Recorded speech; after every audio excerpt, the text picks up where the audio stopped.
तो पिछले बार ये बता दिया था कि नीचे क्या होगा, ऑक्टाहेड्रल जिसमें कोऑर्डिनेशन नंबर 6 दिखे, उसके लिए तुम्हें कैसे बनाना होगा ये लेवल। ये D5 हो गया, मान लो D था तो ये ब्रेक होके यहाँ पे जाएगा T2G सेट नीचे और EG सेट ऊपर की ओर होगा, यही होगा ना। एंड देन ओके, हाँ कल का लेक्चर का ना, राइट। 0.4 डेल्टा नॉट ये होगा, कल का अपलोड नहीं किया तो ठीक हो जाएगा। 0.6 डेल्टा नॉट ये हो जाएगा ऊपर। और उसके बाद टेट्राहेड्रल का कैसा होगा, जिसका कोऑर्डिनेशन नंबर 4 होगा, उसका उल्टा जाएगा यहाँ पे, EG इधर, T2G ऊपर, तीन सेट कौन सा, T2G कौन से, non axial, DXY, DYZ, DXZ। और ये DX square minus Y square है, DZ स्क्वायर, ये नीचे रहेगा। ये 5 ऑर्बिटल्स थे। अब यहाँ पे ये EG हमेशा 0.6 अप या 0.6 डाउन रहेगा, 60% ऊपर या 60% नीचे। डेल्टा टी था ये, डेल्टा टी, और डेल्टा टी थोड़ा कम होता है स्प्लिटिंग, तो वो कितना होता है, 50% ऑफ ऑलमोस्ट डेल्टा नॉट ये रहता है ना। स्ट्रॉन्ग फील्डिंग में बताया था कि delta not is greater than pairing, ये किस में होगा, स्ट्रॉन्ग फील्ड लिगेंड में डेल्टा नॉट बहुत बड़ा हो जाता है ना। तो सब नीचे पेयर करना, उसके बाद आगे जाएगा, तो वही सब हम लोग को करना। अभी देखो कैसे कैसे करेंगे एग्जांपल्स।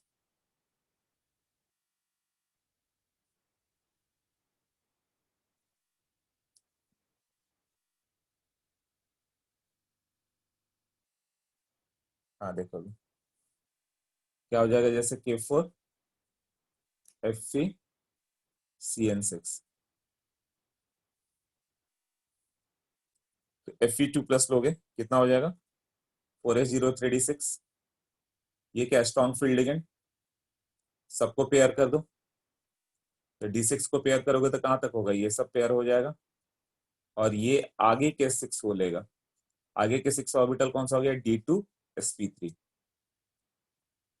तो D2sp3 क्या हो गया, स्क्वायर बाई पिरामिडल, इधर से आएगा CN CN CN, यहां से भी कोऑर्डिनेट बॉन्ड आएगा CN, इधर से भी आएगा कोऑर्डिनेट बॉन्ड CN, और K4 क्या होगा, उसका आयनिक बॉन्ड होगा, ये होगा ना। हाँ, तो ये +1 Fe पे 2+ चार्ज था, तब ऐसा करना था। अब जैसे कि ये हो गया NiCO4, ये स्ट्रॉन्ग फील्ड लिगेंड है। स्ट्रॉन्ग फील्ड लिगेंड बताया था, COCN-NO2, ये सब स्ट्रॉन्ग फील्ड लिगेंड है। ऑक्सीजन वाले वीक हो जाते हैं, हेलोजन और भी वीक हो जाता है, तो हेलोजन को वीक मान के चलो, और COCN मेन रह जाएगा, राइट। Ni का कितना हो जाता है, 4s2 3d8 ना, 4s2 3d8। हाँ, तो इसमें क्या हो जाएगा, जो स्ट्रॉन्ग फील्ड लिगेंड होंगे वो सबको पेयरिंग करेंगे, तो स्पिन मल्टीप्लिसिटी कम हो जाएगा, तो उसको लो स्पिन कम्प्लेक्स बोलते हैं। और जो वीक फील्ड लिगेंड है एज इट इज छोड़ देंगे तो हाई स्पिन कम्प्लेक्स हो जाएगा। तो इसका कितना होगा, 3d8 4s2। तो ये ग्राउंड स्टेट में तो ऐसे था,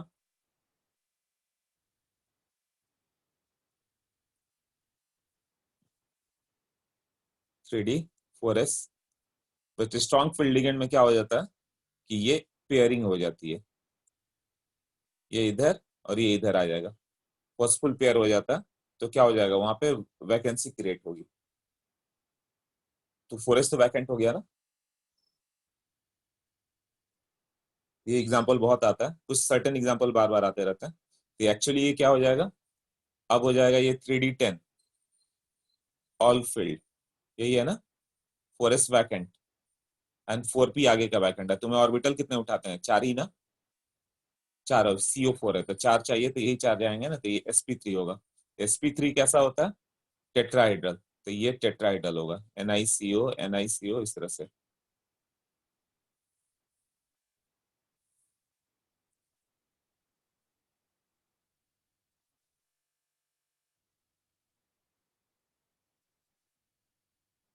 हाँ, बट अब यही Ni के साथ, हाँ K2NiCN4 ले लो,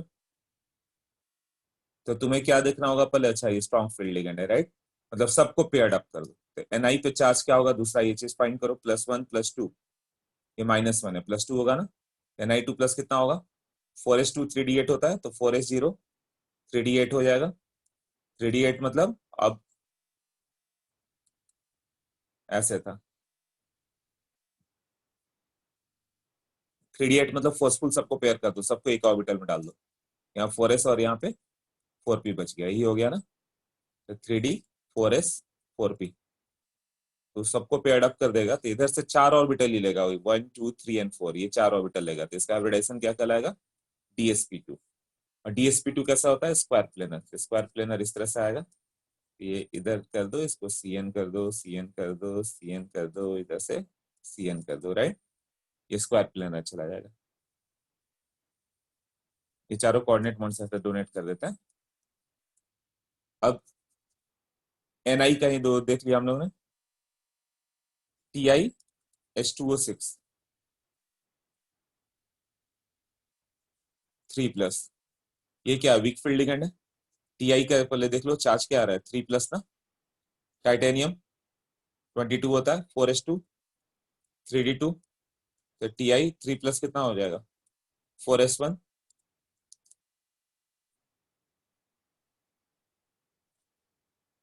सॉरी 4s0 3d1 ना।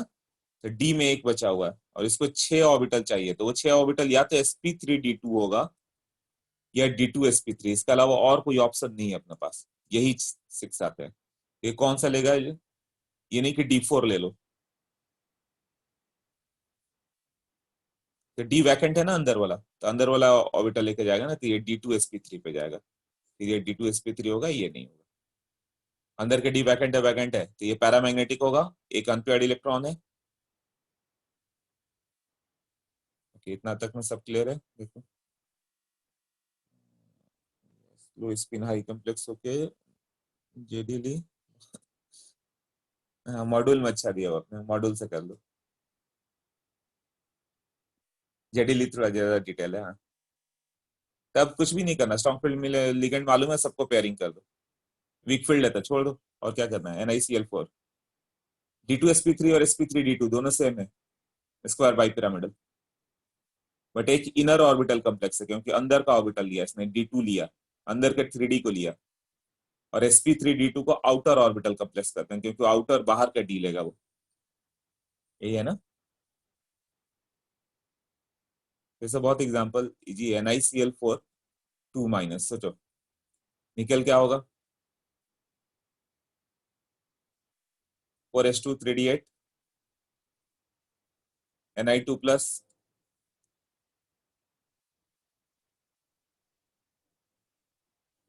हाँ Ni2+, 4s0 3d8। अब ये क्या है? Weak field ligand, all halogens are weak field ligand. हाँ, तो इसको फिर पेयरिंग मत करना, जो जैसे उसको रहने दो। तो 3d8 कैसे रहने देंगे? इस तरह से होगा, नो पेयरिंग। और NiCN4 रहता तो ये पेयर कर देता, फिर 4s फिर 4p। अब इसको कितने ऑर्बिटल चाहिए? 4 ऑर्बिटल चाहिए, 4 वैकेंट ऑर्बिटल, तो कौन से 4 लेगा? ये बाहर वाले ना, तो ये हो जाएगा sp3, मतलब टेट्राहेड्रल। और ये पैरामैग्नेटिक, n का वैल्यू 2 है ना, और म्यू का value √n × n+2, 2 × 2 + 2 bm।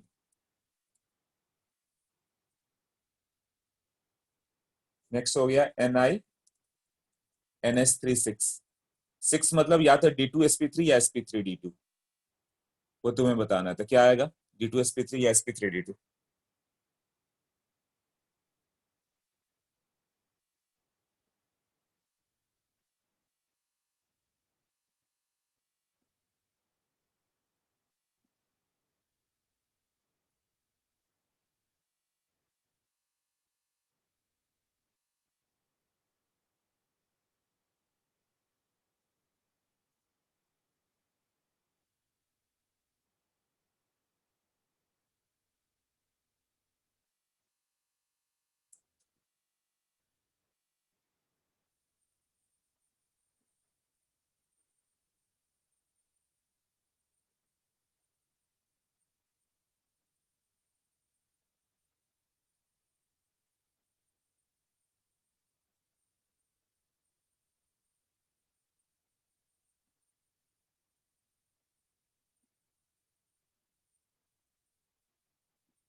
Okay, done.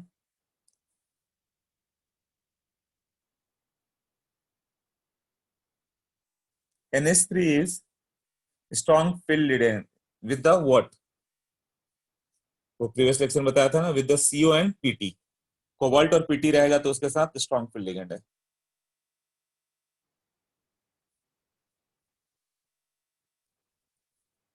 ये ऑब्जर्वेशन बेस है, कोई रूल नहीं है.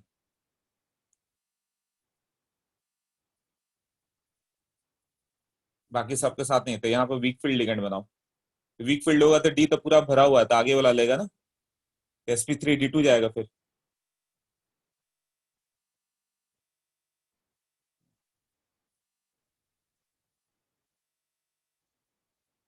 ये कितना हो जाएगा, Ni2 प्लस 4s03d8 है ना. तो ये यहाँ से फिल कर दो 4s और ये 4p. तो कौन सा वो लेगा ऑर्बिटल, 4s 4p, आगे का 4d लेगा ना वो, sp3d2.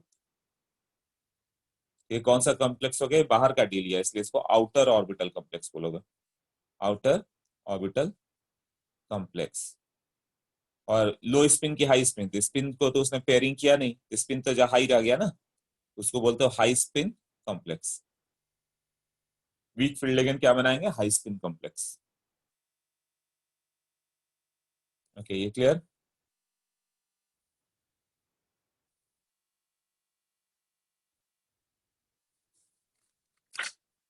हाँ, इसके बाद का एग्जाम्पल तुम लोग देखो मत, वरना गड़बड़ होगा. एक बार इसे करो सब. MnCN6 4 - नोट्स मत देखना, बस 5 मिनट तो लगेंगे. COF6 3 - जो मैंने लिखा है सामने इसी को देख के करो, वही सब एग्जाम्पल है. और देख लोगे तो नहीं हो पाएगा.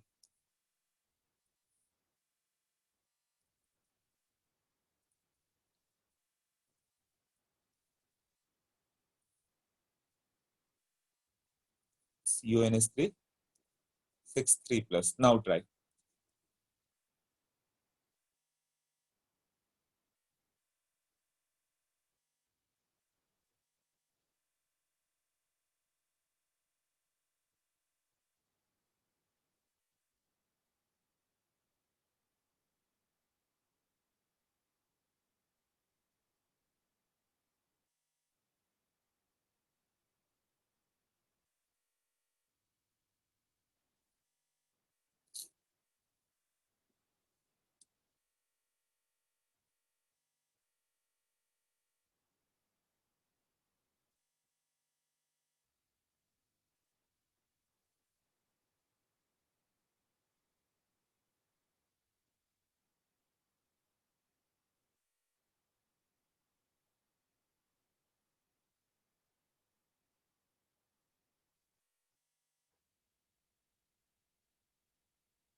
दो हो गए, फर्स्ट एंड सेकंड। ओके,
कितना हुआ अभी? I think almost attempted.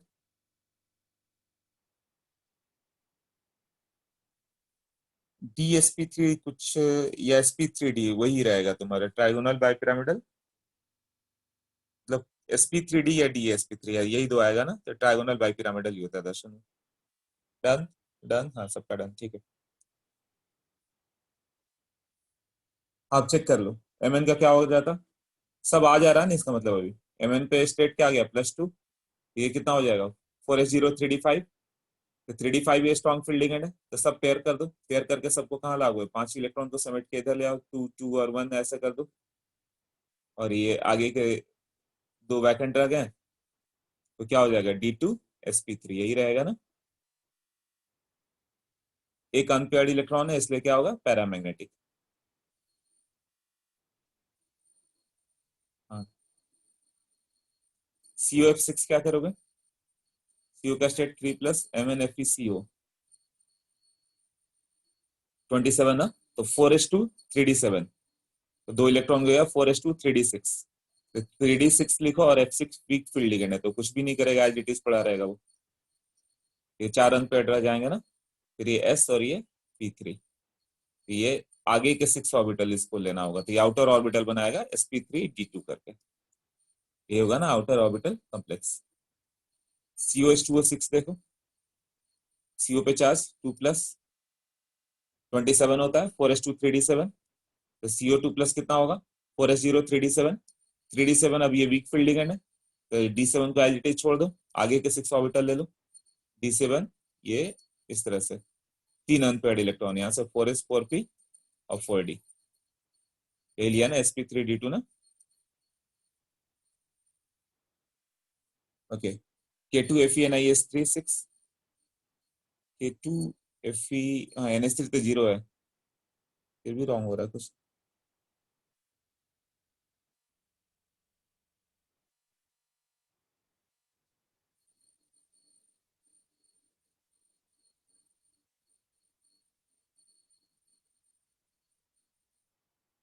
उस पे निगेटिव आ सकता है, बट ये निगेटिव वाला केस होगा नहीं। सेंट्रल मेटल पे भी निगेटिव आता है। K2FeNH3 6 गिवन नहीं है, 4s2 3d6। उसने 4s2 3d6 लिया है, इसका मतलब। हाँ, एक मिनट, डाउट्स क्या भेजा।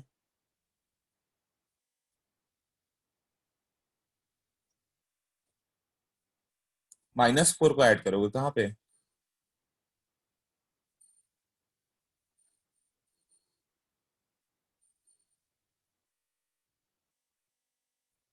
यहाँ एफ को 2+ ले रहा है, तो एक काम करो, K2 नहीं होगा, उसको K2 हटाते हैं हम लोग।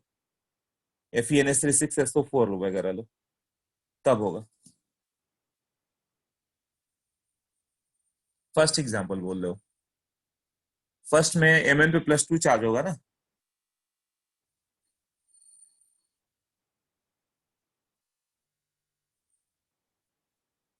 Fe पे इसमें 2+ चार्ज लेना था। इसमें जो सॉल्व किया Fe पे 2+ चार्ज है, तो ये नहीं होगा। इधर कर दो तो ये +2 आ जाएगा। अब तो 4s0 3d6 हो गया ना। और ये क्या है? Weak field ligand. Strong field ligand तो कोबाल्ट के साथ ही था ना। तो 3d6 मतलब इसको टच नहीं करेगा वो, तो ये एज इट इज पड़ा रहेगा। 4s ले लो, इसके आगे का 4p ले लो।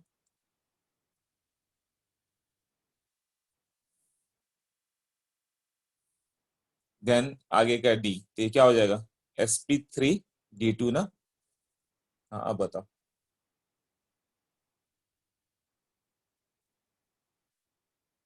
4 माइनस वाले को तुम बोल रहे हो?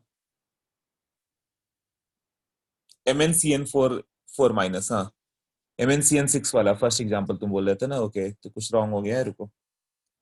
MnCN6 4 माइनस, Mn का स्टेट हो गया +2, ठीक है। तो 4s2 3d5 होता है। तो 4s2 3d5 होगा तो क्या हो जाएगा वो? ठीक तो है, 4s0 3d5 हो गया। तो एक अनपेयर्ड बचेगा। सबको कंप्रेस करके एक साइड लेफ्ट साइड ले आओ, और यहाँ पे D2sp3 आएगा। हाँ अनुराग, करेक्ट तो है।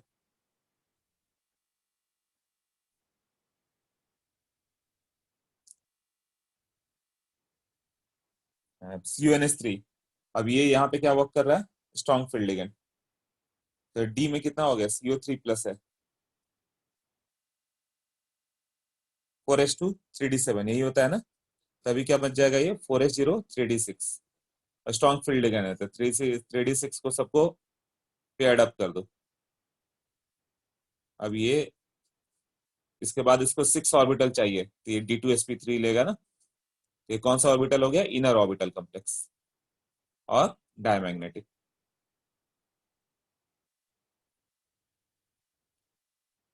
उसके बाद वाले एग्जांपल्स जस्ट देख जाओ। उसके बाद कुछ एग्जांपल मैंने दिया हुआ है, उसे जस्ट देख जाओ।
Okay done. लास्ट वाला नहीं समझा। CONH3 works as a strong field exam. अच्छा CONH3 नहीं, तुम CrH2O6 बोल रहे हो। CONH3 6 3+ triple.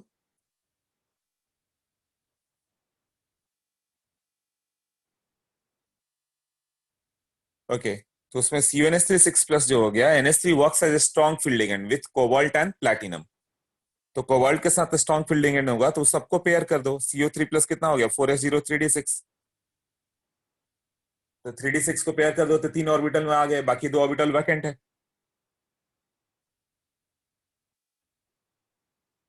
तो वो D2sp3 हो गया ना फिर। Cu वाला, हाँ एक Cu वाला कौन सा एग्जांपल है। ओके देखते हैं।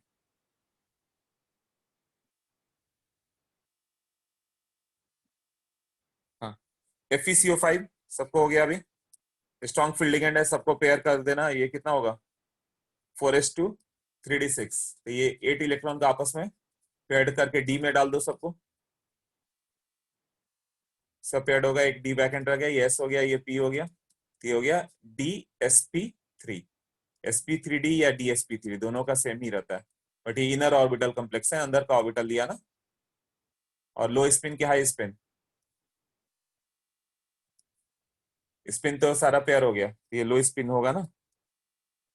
और शेप कैसा होगा, ट्रायगोनल बाई पिरामिडल। यही था ना 5 के लिए, PCl5 वगैरह। हाँ, ये वाला एग्जांपल क्लियर हो गया।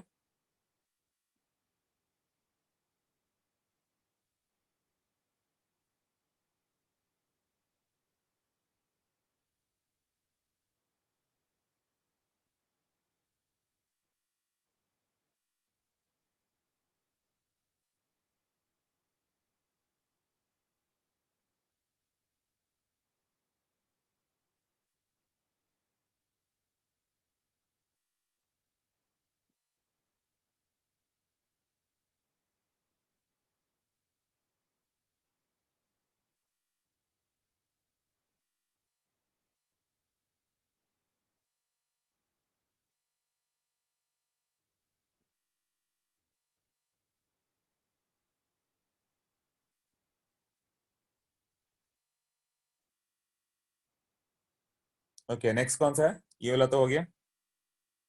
CuNH3 4 वाला, हाँ ठीक है। MnCl4 हो गया, CuCl4 2-, इसमें किसी को कोई डाउट नहीं है। अब एक लास्ट में अभी तक इस पे रिसर्च कर रहा है, कॉपर वाला देखो, CuNH3 4SO4। इसका ड्रॉबैक है कि अभी तक ये एक्सप्लेन नहीं हो पा रहा है, ऐसा हुआ क्यों। CuNH3 4SO4 है ना, तो कॉपर कितना होता है 4s0, Cu2+ है। तो 4s1 3d10 होता है, तो 4s0 3d9 हो गया। अब 3D का जो 9 होता है, तब ये क्या होना चाहिए, टेट्राइडल आना चाहिए था, sp3 लेता वो।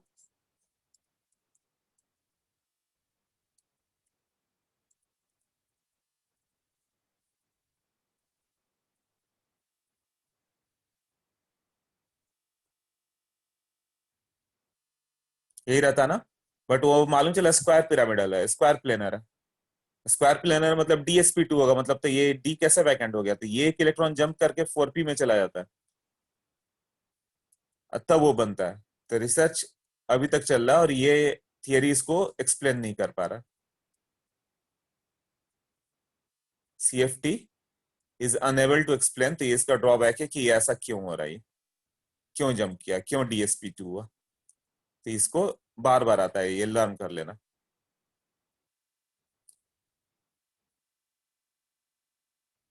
एक्सपेरिमेंटली आया, लिखा हुआ ना एक्सपेरिमेंटल।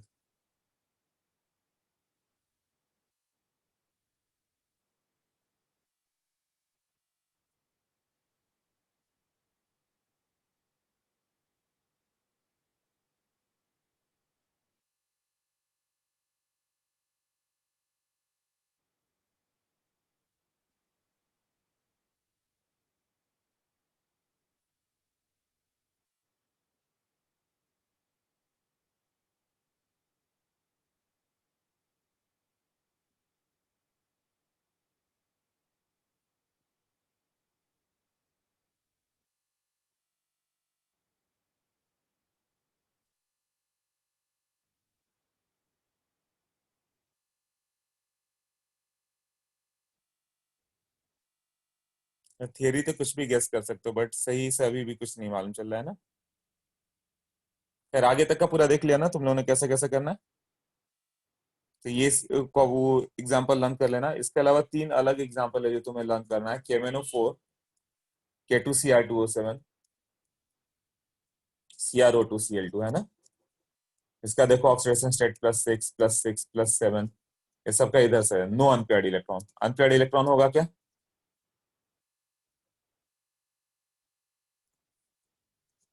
तब ये कलर क्यों करता है? Shows colour due to charge transfer. Charge transfer करके वो कलर शो कर सकता है। कैसे? Mn का लोगे, Mn का स्टेट क्या है? +7। एनर्जी एब्जॉर्ब करके इलेक्ट्रॉन इधर से इधर चला जाता है इसके ऊपर। इलेक्ट्रॉन ट्रांसफर, तो उसने एनर्जी एब्जॉर्ब तो किया ना। विजुअल में से एक एनर्जी एब्जॉर्ब कर दिया, तो रेस्ट को कंप्लीमेंट्री कलर शो कर देता वो। हाँ, तो यहाँ पे हम लोग को ये इसके हाइब्रिडाइजेशन से मतलब कि हाइब्रिडाइजेशन कैसा होगा इसका। तो ये जो हाइब्रिडाइजेशन होता है KMnO4 का, ये +7 है। Mn 4s0 3d5 होगा। तो ये भी 4s0 हो चुका है, 3d0 भी हो चुका है। इसमें जो हाइब्रिडाइजेशन आ जाता है, ये D पूरा वैकेंट पड़ा हुआ है, S वैकेंट है, P वैकेंट है। तो ये D3s लेता है। कई बुक में sp3 भी दिया हुआ है, बट ये एक अलग से डेटा हुआ है। D3s थोड़ा सा sp3 से अलग होता है। sp3 जैसा ही होता है और इसका टेट्राहेड्रल होता है। इसको D3s ही लेके चलोगे, इसका कोऑर्डिनेशन नंबर कितना हो जाएगा? 4। 4 ही है ना। सिमिलरली K2Cr2O7 और CrO2Cl2 सबका वही हाल है। सब क्या हो जाएंगे? D3s ही होंगे। तो ये सब D3s वाले हैं, तो ये याद कर लेना। जो ऑक्सीडाइजिंग एजेंट है अपने D3s वाले। आप बताओ।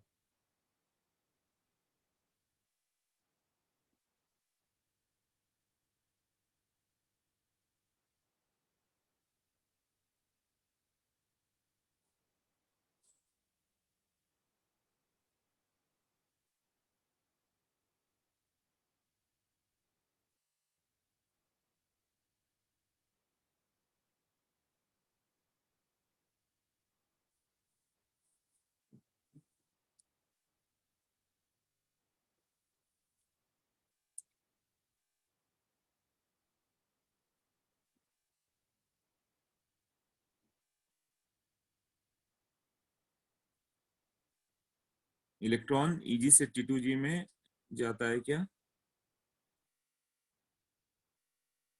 KMnO4 वाला भी CuNS3 वाले में।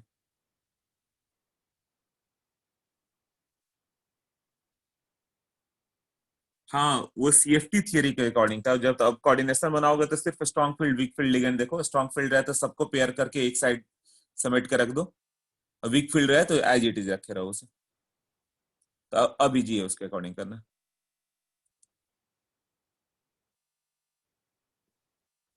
एक और एग्जांपल था, वो भी देख लो। PtCl2NH3।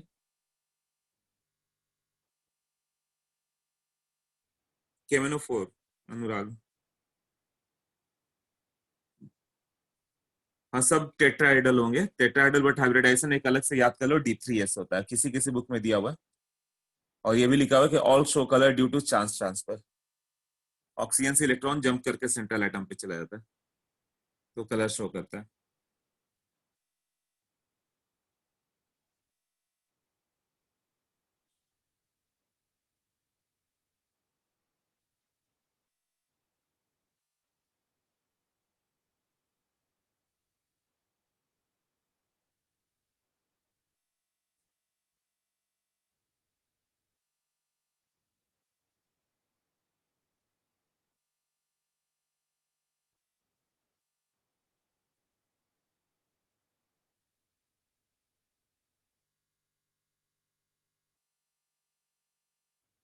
ओके, नेक्स्ट देखे तब।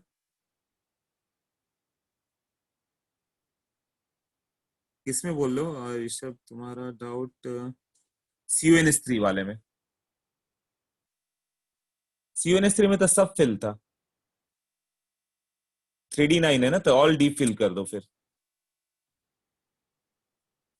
वो चार्ज ट्रांसफर, इसमें जब यहाँ पे व्हाइट लाइट जाएगी तो क्या होगा, मान लो कि विबग्योर गया इस तरह से, ऐसे क्या देखना, मान लो विबग्योर जा रहा है, तो किसी एक वेवलेंथ को एब्सॉर्ब कर लेगा इधर, जंप कर जाएगा, है ना, और रेस्ट मिलके जो कलर दिखाएंगे वो तुम्हें दिखेगा। तो इसको चार्ज ट्रांसफर बोलते हैं, कि इसमें अनपेयर्ड इलेक्ट्रॉन नहीं है फिर भी कलर क्यों शो किया। ओ पे एक निगेटिव, एक इलेक्ट्रॉन है, उसको एनर्जी मिल जाती है तो जंप करके Mn पे चला जाता है, तो Mn+6 बन जाएगा, है ना। तो इलेक्ट्रॉन उसने एनर्जी तो एब्जॉर्व किया, तो रेस्ट कम्प्लीमेंट्री कलर तुम्हें दिखा देगा वो। इसलिए कि MnO4 K2Cr2O7 CrO2Cl2 का कलर होता है अपना।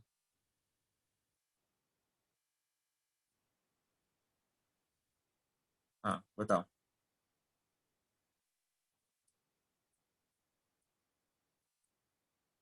ओके, इसके बाद शॉर्टकट देख लो, कॉपर निकल के साथ साइनाइड हो, या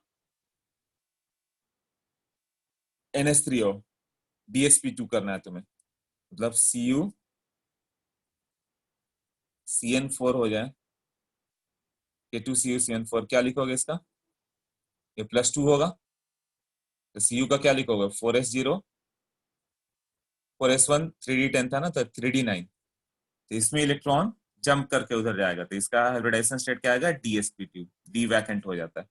ये एग्जांपल बार बार आता है, K2CuCN4 वाला और एक CuNH3SO4 वाला। कॉपर का कोऑर्डिनेशन O4, ये दोनों में ये DsP2 होगा, sp3 नहीं होगा, तो ये आते रहता है, ये बहुत इंपॉर्टेंट है, दोनों लर्न कर लेना, एक्सेप्शन है तो आते रहता है। Cu के साथ NH3 रहे चाहे ये रहे, Ni के साथ भी कोऑर्डिनेशन नंबर Ni NH3 4, तो इसमें भी वही होगा।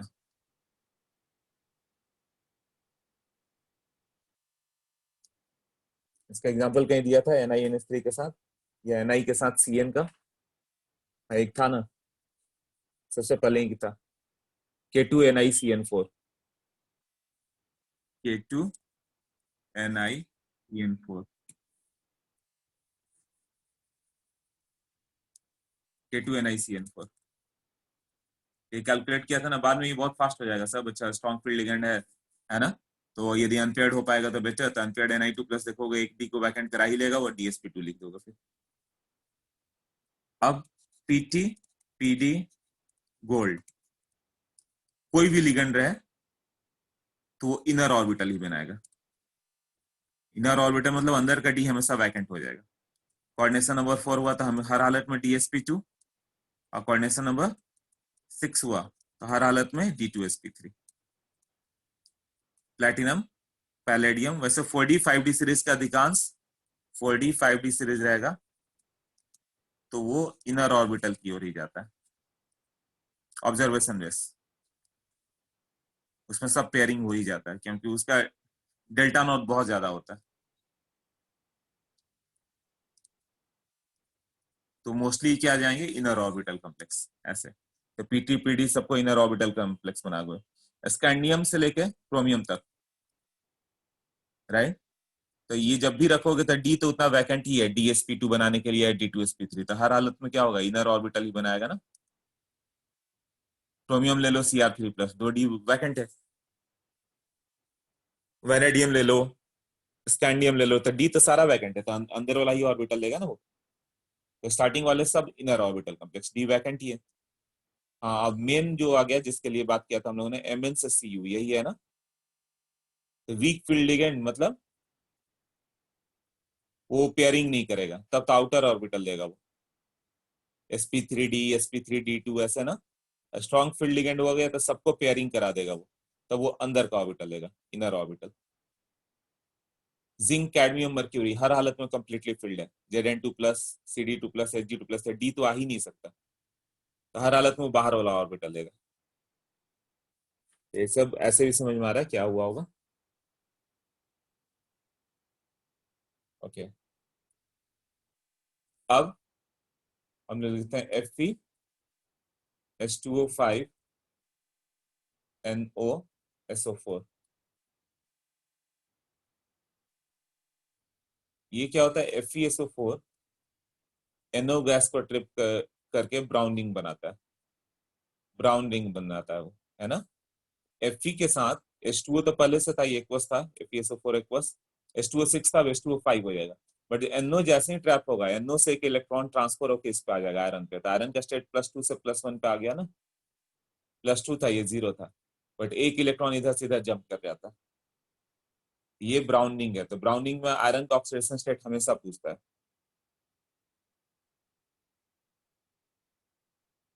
उस स्टेट में आयरन का। हाँ, तो इसका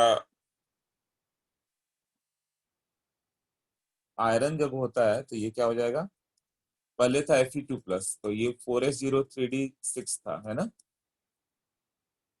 अब जब एक इलेक्ट्रॉन आएगा, वो किधर एंटर करेगा फिर?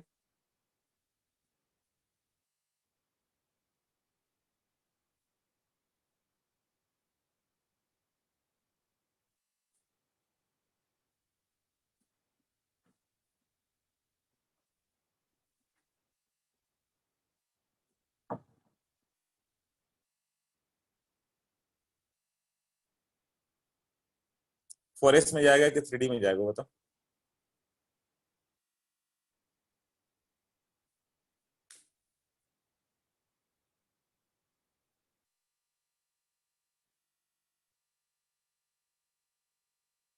वो 3D में जाता है। फॉरेस्ट आउटर ऑर्बिटल है ना, वो तो इलेक्ट्रॉन बाद में आया ना, तो ऑक्सीडेशन स्टेट +1 होगा। बट उसको 3D से बंद करोगे तो अनपेयर्ड इलेक्ट्रॉन कितना बचेगा?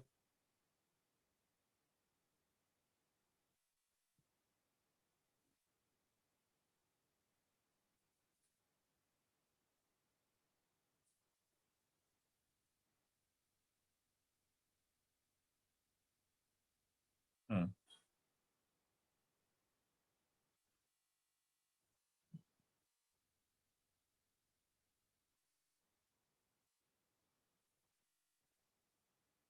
ओके, तो यहाँ पे ये 3D से बंद कर देना। तो अनपेयर्ड इलेक्ट्रॉन कितने होंगे, ये क्वेश्चन पूछता है इसमें। 3D से बंद करोगे, 3 अनपेयर्ड इलेक्ट्रॉन।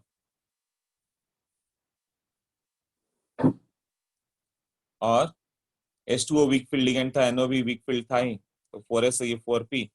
आगे का कौन सा ऑर्बिटल लेगा? आगे का 6 ऑर्बिटल चाहिए इसे। 4s 4p, और ये ना sp3d2। हाँ, बताओ, क्या डाउट है अभी? नहीं, उसे चेंज कर दो फिर। नोट्स में 4s1 3d6 लिखा हुआ है, रॉन्ग हो रहा है फिर तो। उसे चेंज करो, फिर चेंज करो।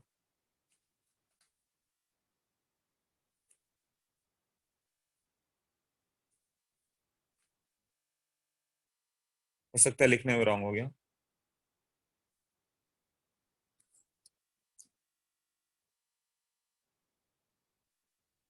जब इलेक्ट्रॉन बाहर से ऐड करोगे, तो जो अंदर है वो न्यूक्लियस का क्लोज जाएगा, तो 3D is closer to nucleus than 4s, ऐसा हो जाता है। 4s आउटर मोस्ट होता है, निकलता है इलेक्ट्रॉन 4s से, बट अंदर एंटर करेगा तो 3D में जाता है वो।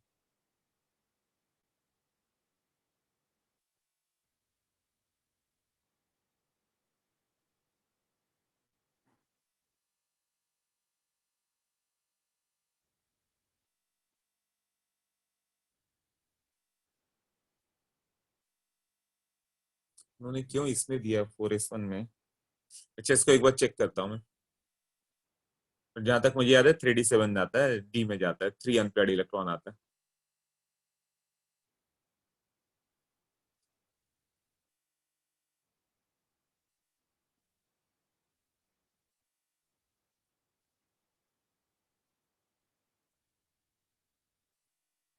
3D6 मतलब अनपेयर्ड इलेक्ट्रॉन उनका हो जाएगा 4 + 1 5, नो, आंसर 3 ही दिया रहता है।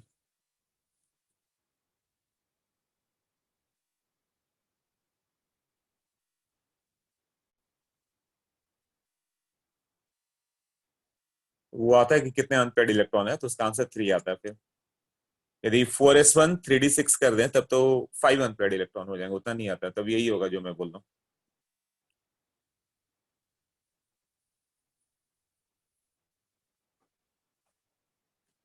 हाँ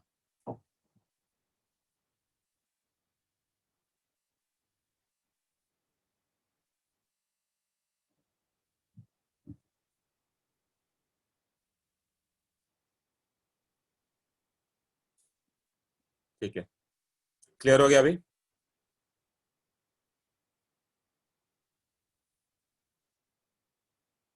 हाँ sp3d2 बनेगा ही नहीं, ये भी सही बोल रहे हो दर्शन। यदि 4s में गया तो sp3d2 कैसे रह जाएगा। हाँ, और s लेना ही लेना है, इसका मतलब 3D में ही जाता है।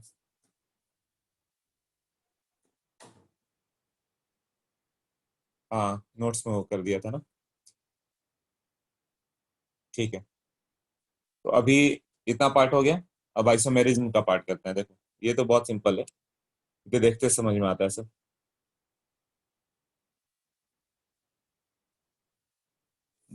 आइसोमेरिज्म में जाओगे तो क्या क्या है, इसमें भी आएगा स्ट्रक्चरल और स्टीरियो। जैसे ऑर्गेनिक में था स्ट्रक्चरल आइसोमर्स, कौन कौन सा था एक बार रिकॉल करो। हाँ structural.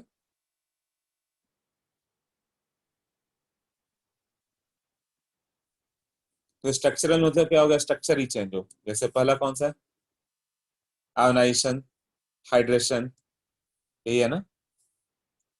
Ionisation, hydration, linkage, coordination, coordination position, polymerisation. ठीक है, तो ये सब आ जाएगा, देख लो। Ionisation, hydrate, linkage, coordination,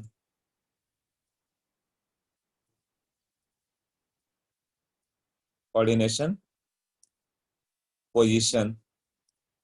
notes देखते जाओ। पॉलीमराइजेशन यही है ना।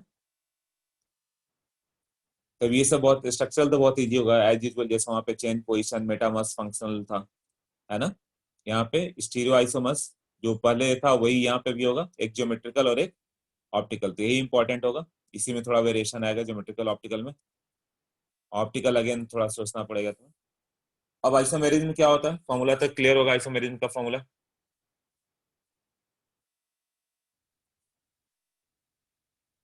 हाँ, compound having what same molecular formula but different physical and chemical properties, यही है ना। ओके, अब देखें हम लोग इसके बाद।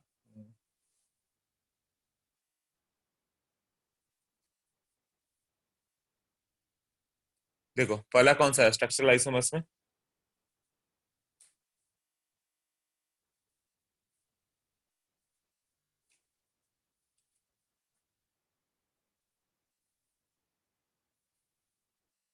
Ionisation isomers. आयोनाइजेशन मतलब क्या होता है कि मॉलिक्यूलर फॉर्मूला तो सेम ही ले रहे हैं हम लोग, बट आयोनाइज होने के बाद वाटर में डालने के बाद दो अलग अलग आयन आ जाए, है ना। जैसे कि एग्जांपल उसने कौन सा दिया हुआ है, एक देखो, CuNH3 5Br, SO4 बाहर है, और एक में क्या हो गया, SO4 इनसाइड आ गया और Br2 बाहर चला गया। नो, तो ऐसा तो हो ही नहीं सकता, मॉलिक्यूलर फॉर्मूला अलग हो गया।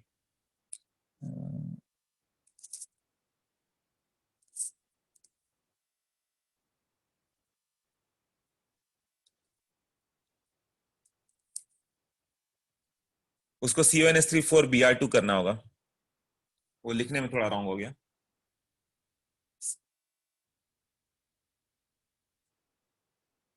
हाँ वो आयोनाइजेशन आइसोमर्स लोग है ना, आयोनाइजेशन।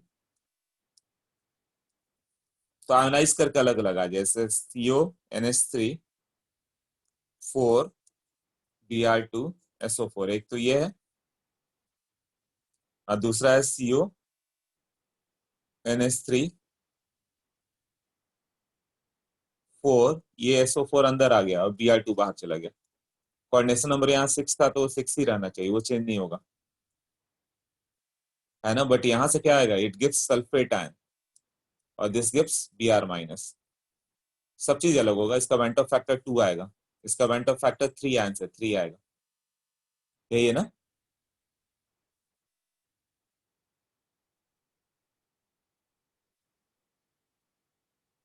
अब इसको सिल्वर से रिएक्ट करोगे AgNO3 से तो AgBr फॉर्म करेगा। कौन सा, पेल येलो प्रेसिपिटेट था ना। और इसको AgNO3 से रिएक्ट करोगे तो नो रिएक्शन। ये दोनों का डिफरेंस है ना, जो बाहर होता है वही Br जाता है ना, जो अंदर कोवैलेंट बॉन्डेड वो नहीं जाता। उसके बाद का एग्जांपल देख लो, CrNH3 4 Br2 Cl2। तो उसको इस बार क्या किया, Cl2 को अंदर कर दिया, Br2 को बाहर कर दिया। अगले में SO4 को इनसाइड कर दिया, OH को बाहर कर दिया, फिर Br2 Cl2 का पोजीशन चेंज कर दिया। स्ट्रक्चरल में पहला है आयोनाइजेशन, बहुत इजी है। क्या क्लियर हुआ ये, क्या किया गया।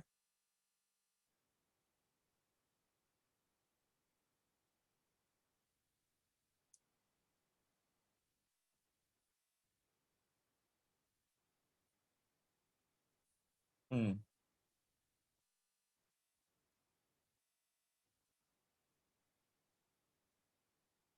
उसके बाद नेक्स्ट में देखो, नेक्स्ट में हाइड्रेट,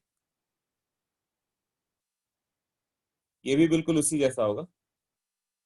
इसमें वाटर का पोजीशन अलग होगा। देखो क्या रिटर्न है, जस्ट गो थ्रू।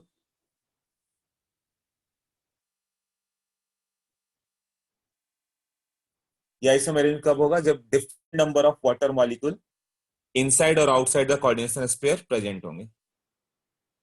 जैसे CrCl3 6H2O ले लो, तो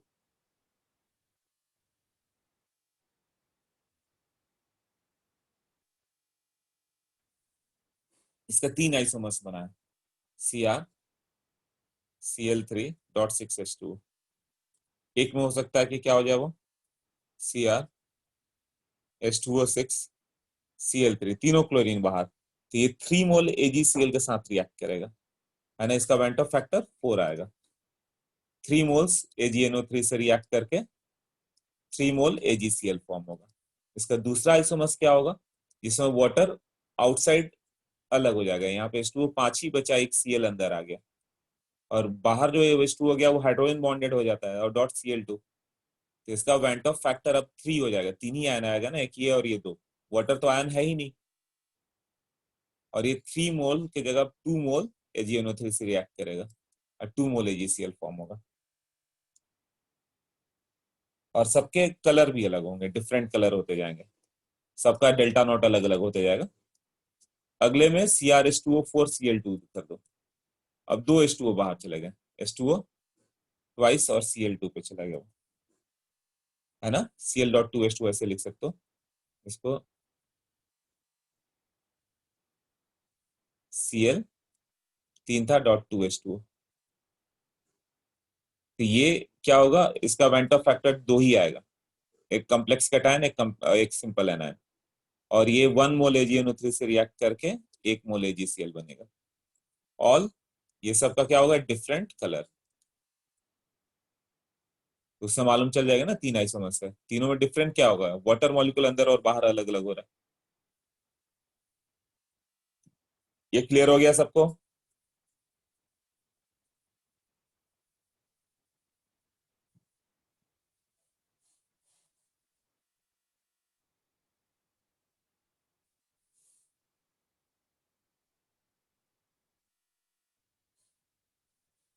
इसमें कोऑर्डिनेशन नंबर 4 वाला आइसोमर नहीं बन सकते हैं क्या, कोऑर्डिनेशन नंबर 4। मैक्सिमम स्टेबिलिटी 6 वाले की होते हैं, क्योंकि 6 बॉन्ड बनेगा तो ज्यादा स्टेबल होगा ना, तो 4 वाले मिलते ही बहुत कम है।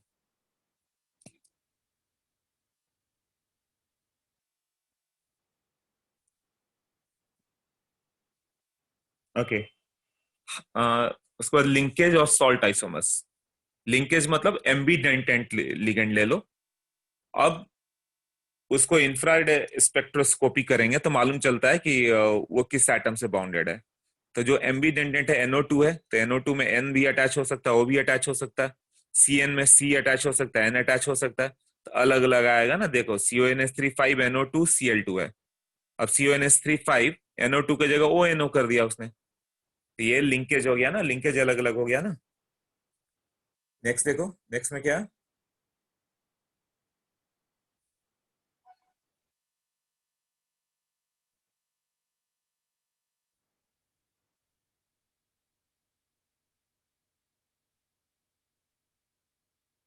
सेकंड और सेकंड का नाम लिख देते हैं, लास्ट में हाइड्रेट भी डालना पड़ेगा, मतलब सेकंड और second last CrSCN twice H2O 2+, हाँ तो CrNCS SCN की जगह NCS कर दिया, थायोसाइनेट की जगह आइसोथायोसाइनेट कर दिया गया, और H2O आ गया। उसमें H2O तो है ही, तो तुम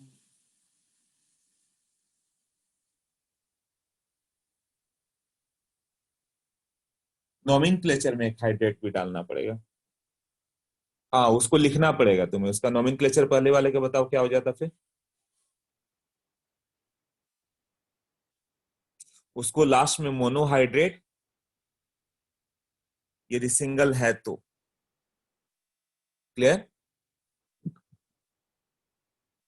और डाई रहेगा तो डाईहाइड्रेट लिखना पड़ेगा तुम्हें, यही होगा ना।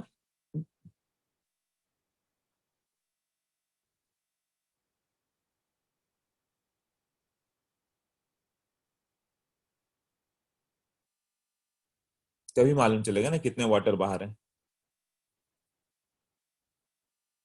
हाँ, उसके बाद क्या आ जाएगा? हाँ, लिंकेज वाला क्लियर हो गया ना सबको भी? कौन सा हो गया लिंकेज में? वो कौन सा बॉन्डेड वो देखना पड़ेगा, CONH3 5NO2 Cl2, N से बाउंडेड हो गया, और अगले में क्या हो गया? CONH3 5ONO Cl2, ऐसे ही होगा ना? या N से बाउंडेड है या O से बाउंडेड है, तो दो अलग अलग हो जाएंगे ना, nitrito, nitrito N, nitrito O, या नाइट्रो और नाइट्राइटो। ओके, नेक्स्ट में क्या हो गया? Coordination isomerism.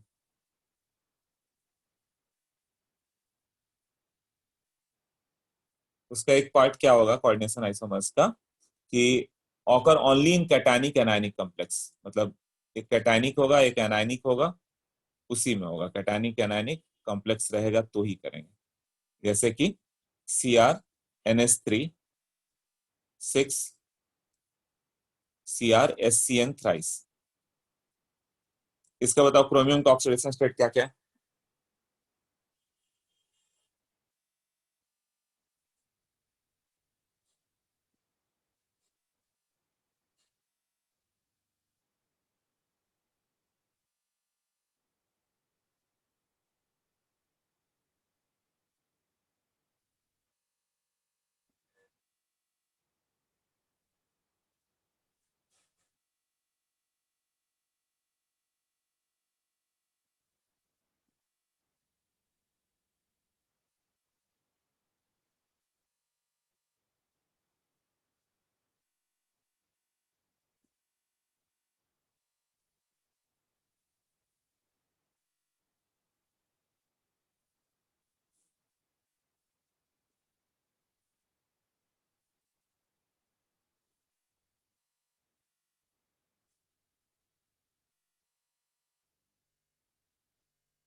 हाँ बताओ,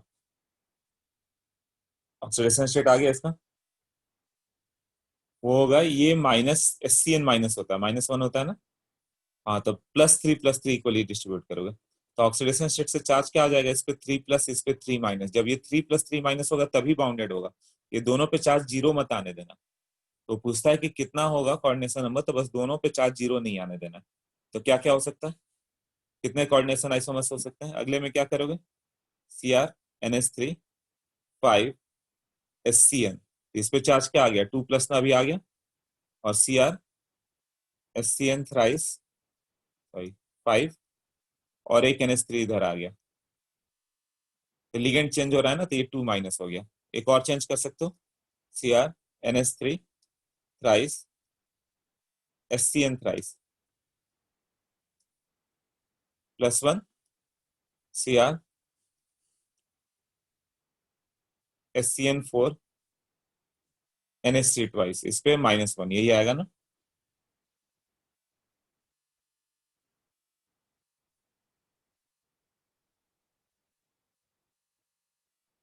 अब CrNH3 थ्राइस SCN थ्राइस, और इधर भी वही करोगे तो ये चार्ज जीरो आ गया, तो अटैच कैसे रहेगा, तो ये नहीं लेना फिर।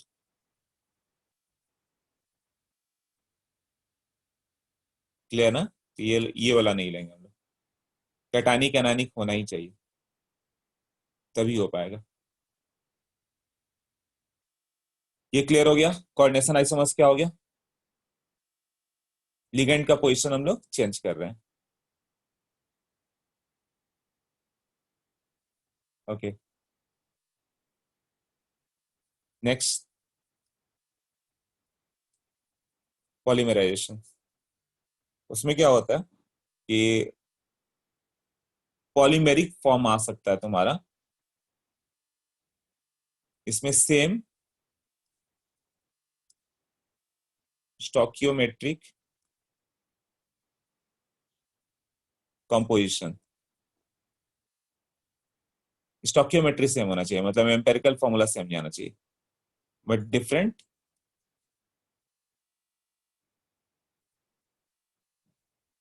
Molecular composition, molecular composition different हो जाएगा, राइट।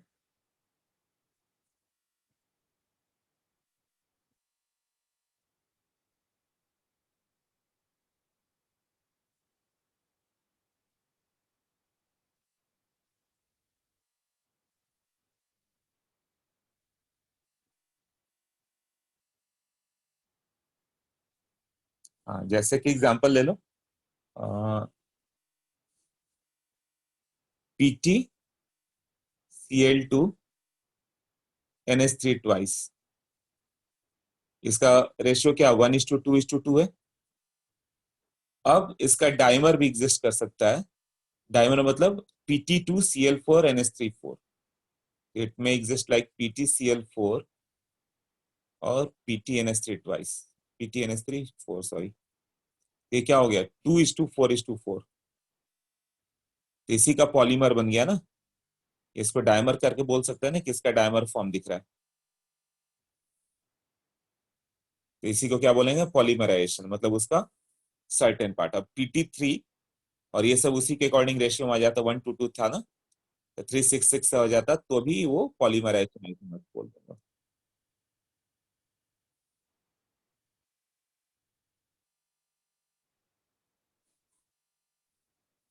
हाँ,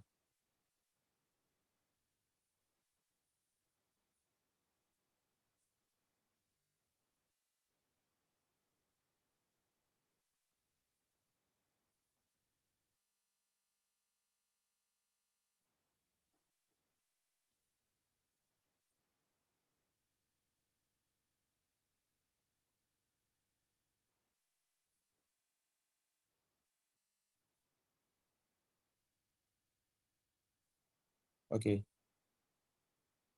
+3 coordination position isomers, coordination position isomers बताता हूँ। कोऑर्डिनेशन वाला आपने जो लास्ट में लिखा है, फिर कोऑर्डिनेशन वाले में जो लास्ट में लिखा,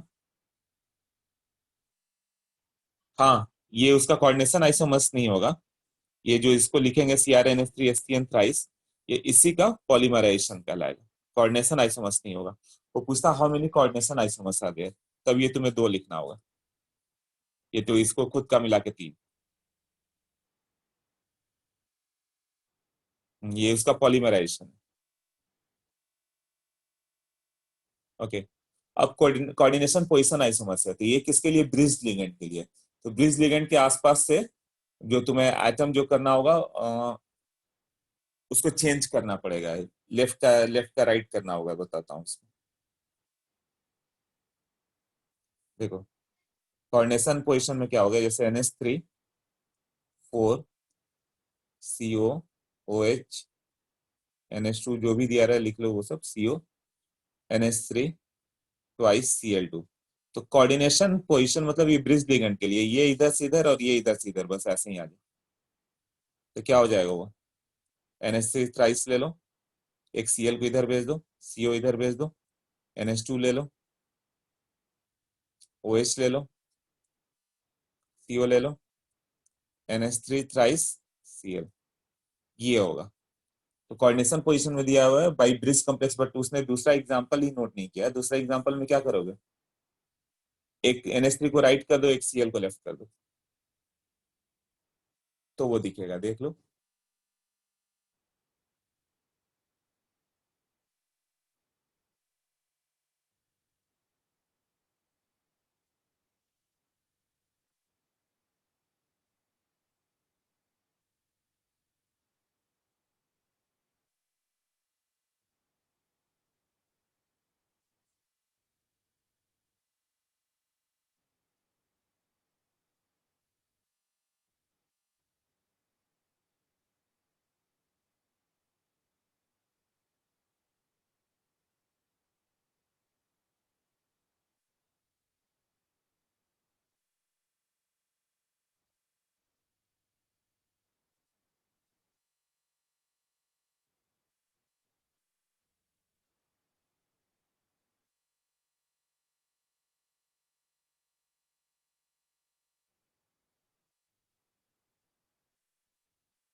डन।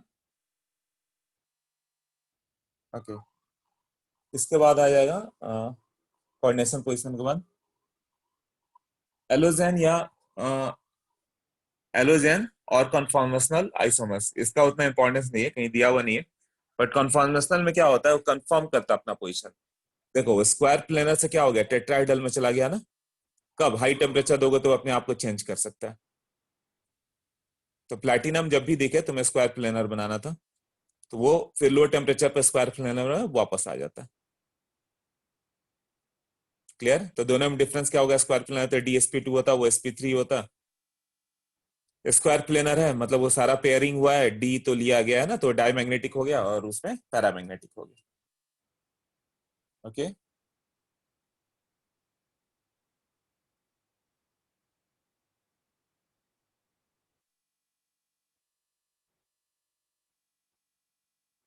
हाँ,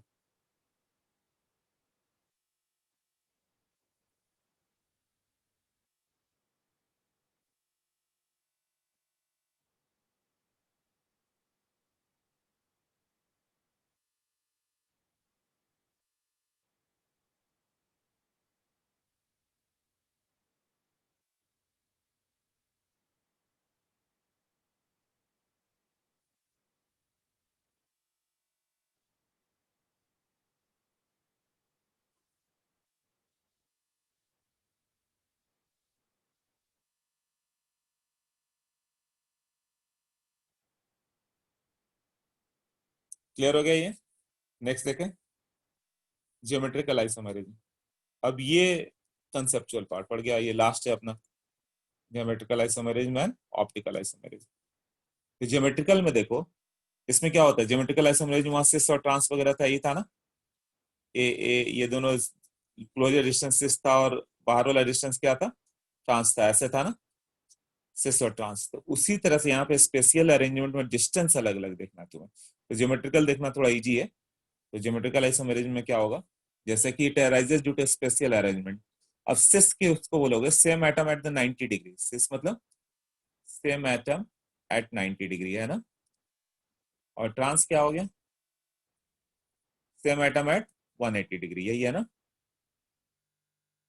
तो कोऑर्डिनेशन नंबर 4 मतलब sp3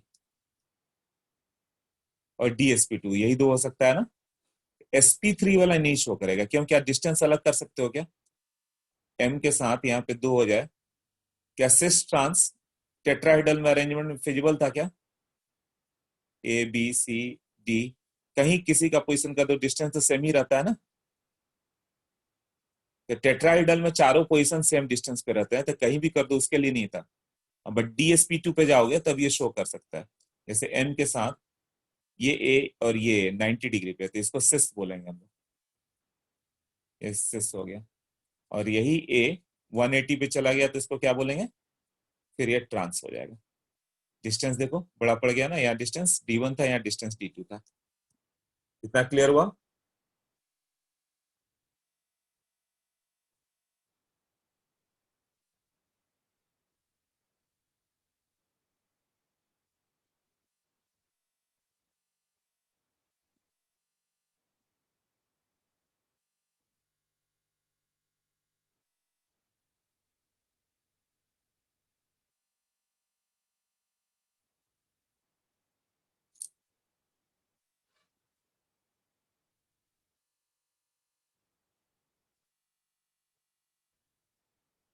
वो सिंबल कौन सा उसमें, फाई है, फाई फॉर पीएच ले लो, फिनाइल ग्रुप, PH2E2P, मतलब टी के साथ एक इथाइल हो गया, दो फिनाइल ग्रुप हो गया, हैलोजन जो दिया हुआ है ना। हाँ,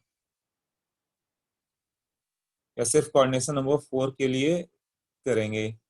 ये वही हो गया, सिस ट्रांस में क्या होता है, हाई टेम्परेचर पे सिस ट्रांस में चला जाता है 500 डिग्री पे।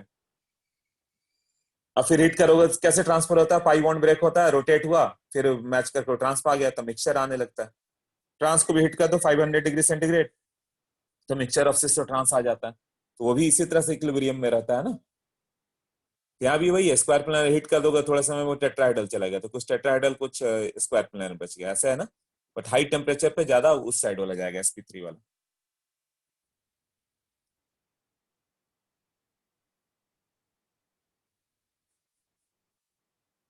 हाँ वेदांत, तो रोटेट करने पे सेम आएगा ना। अब तुम उस समय देखा नहीं, तुम कौन सा बोले थे वेदांत।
ओके,